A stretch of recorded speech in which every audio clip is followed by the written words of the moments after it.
What if I told you that one of history's most powerful kings started as a village chief and ended his life rotting alive, his body decaying before death finally took him? This is the story of Alaungpaya, a man whose rise was as shocking as his end.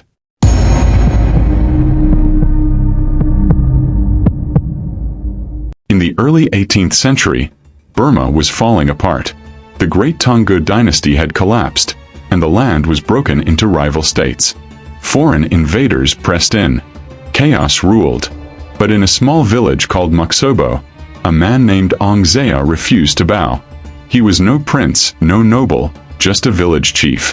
When enemies marched on his home, he gathered only 46 men and swore to fight back.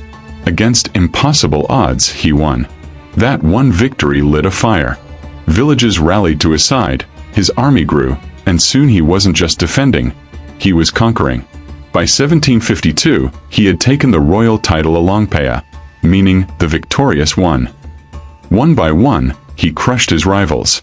He drove out the Mon rebels, defeated the Hanthawadi forces, and stormed across Burma with unstoppable force. By 1757, he had captured Pegu, the great Mon capital. The kingdom fell, and for the first time in generations, Burma was united under one ruler, Alaungpaya. From village chief to emperor, his rise was complete. But for Alaungpaya, it wasn't enough. He wanted more. His eyes turned to Siam, modern-day Thailand. He would march once again, seeking new glory. And it was there, on foreign soil, that his triumph turned into a nightmare that would rot him alive.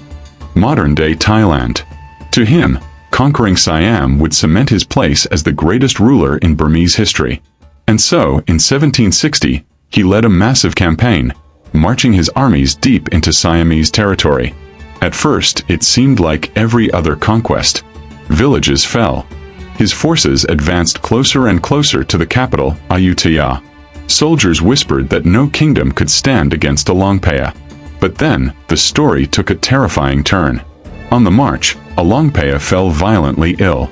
At first, his men thought it was the strain of war, the endless marches, the tropical heat. But soon, the truth became horrifyingly clear. His body was breaking down from within. His skin blistered. His flesh began to rot. The smell of decay clung to him while he was still alive.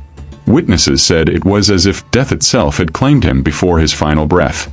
The invincible king, the man who had defeated thousands with only a handful of men at his start, was now being consumed by his own body. Panic spread through the camp.